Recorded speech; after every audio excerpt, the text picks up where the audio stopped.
Hello friends, तो आज के इस वीडियो में हम शुगर केन के बारे में पढ़ने वाले हैं। शुगर केन यानी जिसे हिंदी में ईख या गन्ने के नाम से जाना जाता है। इसके पिछले वीडियो में आपको राइस के बारे में बताया गया। अगर आप वो वीडियोज ना देखे हो तो उसका लिंक आपको वीडियो के डिस्क्रिप्शन में मिल जाएगा, वहां से आप उसे देख सकते हैं। तो आज का हमारा जो टॉपिक है वह शुगर केन है। तो आज की इस वीडियो में हम शुगर केन के कल्टीवेशन के बारे में, उसके प्रोडक्शन के बारे में, साथ ही उसके यूज के बारे में और उसमें होने वाली जितनी भी डिजीज, माइकोप्लाज्मा से जो होने वाली डिजीज या फंगल डिजीज, इन सब के बारे में और उसकी वैरायटीज के बारे में पढ़ने वाले हैं। तो चलिए शुरू करते हैं। तो अगर हम शुगर केन की बात करें तो शुगर केन क्या है? एक कैश क्रॉप है जिसे हिंदी में नकदी फसल बोलते हैं। और कैश क्रॉप का मतलब यह होता है कि वह क्रॉप, वह फसल जिसका उपयोग किसान खुद ना करे, पूरी की पूरी फसल को मार्केट में बेची जाए, तो उसे कैश क्रॉप बोलते हैं। हिंदी में इसे नकदी फसल बोलते हैं, यानी वह फसल जिसका यूज किसान खुद ना करे और उसको मार्केट में पूरी की पूरी फसल को बेचा जाए, उसे सेल किया जाए, तो उसे कैश क्रॉप बोलते हैं। शुगर केन क्या है? एक कैश क्रॉप है, जिसको आपको याद रखना चाहिए। अगर हम शुगर केन के बोटेनिकल नेम की बात करें तो बोटेनिकल नेम इसका सैक्रम ऑफिसिनेरम है। देखिए, सैक्रम जीनस की बहुत सारी स्पीसीज हैं, लेकिन सबसे जो बेस्ट क्वालिटी का हमें शुगर मिलता है वह सैक्रम ऑफिसिनेरम स्पीसीज से मिलता है। तो इंडिया में ऑफिशियली बहुत ज्यादा इसका कल्टीवेशन किया जाता है। इसके बाद इसका वर्नाकुलर जो नेम है वह गन्ना या ईख के नाम से इसे जाना जाता है। फैमिली ग्रैमिनी का मेंबर है, जिसे वर्तमान में पोएसी के नाम से जाना जाता है। इसे ग्रासेज की फैमिली भी बोलते हैं। तो फैमिली ग्रैमिनी इसकी है। पार्ट यूज यानी इसका यूज, कौन सा पार्ट इसका यूज किया जाता है? तो स्टेम का पार्ट इसका यूज किया जाता है। सेंटर्स ऑफ ओरिजिन की अगर हम बात करें तो नॉर्थ इंडिया, यानी कि जो इसकी जो ओरिजिन हुई है वह north India centres of origin इसकी है। अगर हम शुगर केन की खेती की बात करें तो भारत में लगभग इसकी खेती पंजाब, उत्तर प्रदेश, बिहार के कई सारे राज्यों में भारत में इसकी खेती की जाती है। तो इसके अलावा बहुत सारे ऐसे देश हैं जहां पर प्राचीन समय से गन्ने की खेती की जा रही है। जैसे अमेरिका के कुछ देशों में काफी सारे, जैसे नॉर्थ अमेरिका के जो जगह बहुत सारे ऐसे हैं जहां पर बहुत बड़े पैमाने पर इनकी खेती की जाती है। देखिए, अगर हम गन्ने की खेती की बात करें तो सबसे ज्यादा गन्ने की खेती ब्राजील में होती है, उसके बाद भारत में, और उसके बाद फिर थाईलैंड, चाइना, मैक्सिको, इन सब कुछ देशों में जहां पर शुगर केन की खेती की जाती है। तो सबसे ज्यादा जो सबसे बड़ी स्तर पे जो खेती की जाती है वह ब्राजील में की जाती है। उसके बाद इंडिया यानी कि भारत में की जाती है। बाद में थाईलैंड, चाइना, मैक्सिको और कुछ देश है, इन सब में की जाती है। तो सबसे बड़े पैमाने पे जो खेती की जाती है वह ब्राजील में की जाती है, उसके बाद इंडिया में की जाती है। इसके बाद इसमें पहला पॉइंट है, India second largest producer and consumer also of sugarcane in world after Brazil. जैसा हमने आपको पहले बताया भी कि जो सबसे बेस्ट, सबसे अच्छा जो प्रोडक्शन होता है वह ब्राजील में होता है, उसके बाद जो प्रोडक्शन करता है वह भारत में होता है। तो इंडिया जो है दूसरे नंबर पर सबसे अच्छा प्रोड्यूसर भी है गन्ने का, यानी कि शुगर केन का प्रोडक्शन भी इंडिया में दूसरे नंबर पर होता है। और साथ ही साथ उसका बहुत बड़ा कंज्यूमर भी, इंडिया में इसका यूज भी बहुत किया जाता है।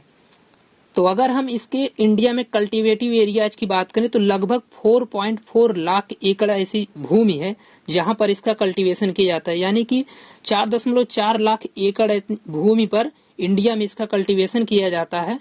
और इसका एनुअल जो प्रोडक्शन होता है लगभग 170 मेट्रिक टन, यानी कि लगभग इसका 170 मेट्रिक टन प्रति ईयर इसका प्रोडक्शन होता है। मेन प्रोड्यूसर यानी कि इंडिया में कौन से राज्य हैं जहां पर गन्ने का या शुगर केन का प्रोडक्शन सबसे अधिक होता है? जैसे इसमें यूपी, तमिलनाडु, महाराष्ट्र, बिहार, पंजाब, ऐसे कुछ राज्य हैं जहां पर शुगर केन का सबसे ज्यादा प्रोडक्शन होता है। इसके बाद अगर इसके हम कल्टीवेशन की बात करें तो कल्टीवेशन में ये क्या है? पेरेनियल ग्रास है, यानी कि ये बहुवर्षीय घास है। इसकी जो स्टेम होता है बम्बू लाइक स्टेम, यानी कि बांस के तरीके से इसका स्टेम होता है। लगभग 7 से 12 फीट की इसकी ऊंचाई होती है। तो अगर इसके हम खेती करने के लिए वातावरण की बात करें, किस प्रकार का एटमॉस्फेयर चाहिए इसके कल्टीवेशन करने के लिए, तो क्लाइमेट इसके लिए गर्म और नमी का वातावरण होना चाहिए। मतलब the crop grow in best warm, humid and hot moist, यानी कि ऐसा वातावरण हो, गर्म हो और उसमें नमी होनी चाहिए। तो यह इसके लिए फेवरेबल कंडीशन होता है फॉर द ग्रोथ। इसके बाद अगर इसमें हम टेम्परेचर की बात करें तो लगभग 20 से 25 डिग्री सेल्सियस टेम्परेचर अच्छा टेम्परेचर माना जाता है इसकी ग्रोथ के लिए। अगर 20 डिग्री सेल्सियस या 20 डिग्री सेल्सियस से इसका टेम्परेचर कम रहेगा तब भी इसकी ग्रोथ अच्छी नहीं होगी। अगर 25 या 50 डिग्री सेल्सियस इसका टेम्परेचर अधिक रहेगा तब भी इसकी खेती बहुत प्रभावित होगी। रेनफॉल की बात करें लगभग 75 से 120 सेंटीमीटर रेनफॉल की इसकी जरूरत होती है, यानी कि बारिश की जरूरत होती है। तो अगर हम शुगर केन के प्लांटिंग की बात करें तो देखिए इसमें एसेक्सुअल रिप्रोडक्शन के कारण इसमें फ्लावरिंग और फ्रूटिंग है जो है वह कम्प्लीटली समाप्त हो चुकी है। इसमें कोई फ्रूट नहीं बनता, कोई सीड नहीं होता। तने के छोटे छोटे टुकड़े को काटा जाता है, यानी कि तने के स्टेम जो होता है उसमें 2 या 3 नोड एंड इंटरनोड उसमें रहना चाहिए। उसको उस हिसाब से काट कर उसे शुगर केन सीड के रूप में उसका यूज किया जाता है।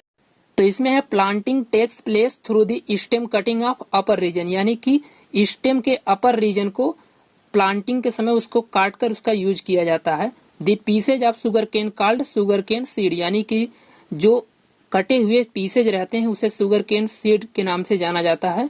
Every seed must have be 2 to 3 node and internode, मतलब प्रत्येक सीड में प्रत्येक पीसेज में 2 से 3 नोड और इंटरनोड रहना चाहिए, तब वह बेस्ट माना जाता है शुगर केन सीड के लिए। Plantation done in some places, यानी कि जो गन्ने की बुआई की जाती है वह 3 सीजन में गन्ने की बुआई की जाती है। कुछ जगहों पर जनवरी और फरवरी के बीच में इसकी बुआई की जाती है और कुछ जगहों पर जुलाई और अगस्त के बीच में, और इसके अलावा कुछ जगहों पर अक्टूबर और नवंबर के बीच में गन्ने की बुआई की जाती है।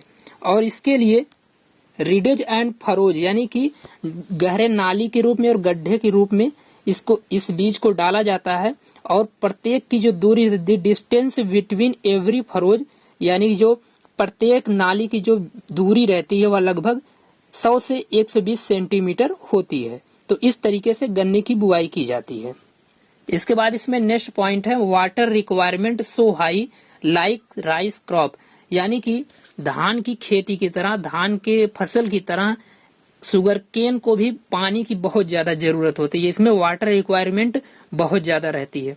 इसके बाद अगर इसमें हार्वेस्टिंग की हम बात करें तो लगभग 10 से 15 मंथ के बीच में इसकी हार्वेस्टिंग की जाती है। मतलब इस क्रॉप को लगभग 10 से 15 मंथ के बीच में इस क्रॉप को काटा जाता है। और गन्ने की कटाई करते समय, उसकी हार्वेस्टिंग करते समय गन्ने को बिल्कुल जमीन के नजदीक वाले एरिया से काटना चाहिए, क्योंकि उसमें शुगर कंटेंट सबसे ज्यादा रहता है। तो बात करें अगर इसके बाद हम इसमें डिजीज की, तो शुगर, देखिए भारत में जो शुगर केन की खेती है वह बहुत सारे रोगों से प्रभावित होती है। इसमें कुछ डिजीज ऐसे होते हैं जो जैसे red rot disease. Red rot disease में होता क्या है कि जो शुगर केन होती है उसकी लीफ पीली पड़ जाती है, और पीली पड़ने के बाद वह लीफ सूख जाती है और उसकी जो मिडरिब रहती है, मिडरिब पर रेड कलर के स्पॉट पड़ने लगते हैं और बाद में पत्तियां नष्ट हो जाती हैं। बाद में ये इन्फेक्शन जो रहता है वह तने में हो जाता है, और तने में होने के बाद उसकी जो उसमें जो फाइबर्स वाली जगह होते हैं उसमें जाकर रेड कलर के स्पॉट कर देते हैं। तो इससे जो रहती है पूरी क्रॉप पर बहुत बुरा इफेक्ट पड़ता है। और यह डिजीज जो होती है वह कोलेटोट्राइकम फॉल्केटम नाम का एक फंगस है, उसके थ्रू होती है। यानी कि हम कह सकते हैं यह एक फंगल डिजीज है जो कोलेटोट्राइकम फॉल्केटम नाम के फंगस के थ्रू होती है। इसके अलावा और भी इसमें डिजीज जैसे ग्रेसी सूट जो डिजीज होती है, यह एक माइकोप्लाज्मा से होने वाला डिजीज है। इससे भी बहुत ज्यादा इफेक्ट पड़ता है क्रॉप के ऊपर। इसके बाद नेक्स्ट जो डिजीज है वह वाइप स्मट, यानी यह भी एक फंगल डिजीज है। इसे हम भी फंगल डिजीज बोल सकते हैं क्योंकि यह ऑस्ट्रेलिया की एक स्पीसीज के कारण होती है। उसमें होता क्या है कि जो फंगल के स्पोर रहते हैं वह ब्लैक कलर के रूप में, पाउडर के रूप में पत्तियों के ऊपरी वाले भाग पर भर जाते हैं, जिससे उन्हें बहुत ज्यादा काफी नुकसान होता है। पत्तियां जब सूख जाएंगी तो पूरी की पूरी क्रॉप पर बहुत बुरा इफेक्ट पड़ेगा। तो हम यह कह सकते हैं कि जो शुगर केन की क्रॉप है वह रोगों से बहुत ज्यादा प्रभावित होती है और इससे बहुत बुरा इफेक्ट भी पड़ता है। देखिए शुगर केन की लगभग जो 90% वैरायटीज होती हैं उसे एक संस्था के थ्रू उसे तैयार किया जाता है, जो sugarcane breeding institute Coimbatore के नाम की एक संस्था है, या एक तमिलनाडु में एक जगह का नाम है। तो वहां पर ये जो शुगर केन ब्रीडिंग इंस्टीट्यूट है वहां पर इसकी वैरायटीज को, इम्प्रूव्ड वैरायटीज को वहां से तैयार किया जाता है। लगभग 90% जो वैरायटीज उत्तर प्रदेश या अन्य जिलों में, अन्य जगहों पर जो उगाई जाती है वह इसी इंस्टीट्यूट से होकर आती है। तो अगर इसमें हम इम्प्रूव्ड वैरायटीज की बात करें तो इसमें CO 213, CO 419, CO 331, CO 712। ये जो CO है इसका मतलब है कोयम्बटूर, यानी ये जो स्पीसीज या फिर जो इम्प्रूव्ड वैरायटीज जो हैं वह sugarcane breeding institute Coimbatore से बनाई गई हैं, तो इसलिए इसका शॉर्ट फॉर्म CO इसके सामने जोड़ा गया था। CO फॉर क्या होता है? कोयम्बटूर। इसको आपको याद रखना चाहिए। तो इसके बाद अगर इसकी हम यूज की बात करें तो यूज इसका ऑफिशियली कोई यूज नहीं होता। जो किसान रहते हैं इसको बेचने के लिए, यानी कि कैश क्रॉप इसीलिए बोला जाता है कि शुगर केन जो है पूरी की पूरी फसल को किसान मार्केट में बेचता है, तो इसे कैश क्रॉप नकदी फसल के नाम से जाना जाता है।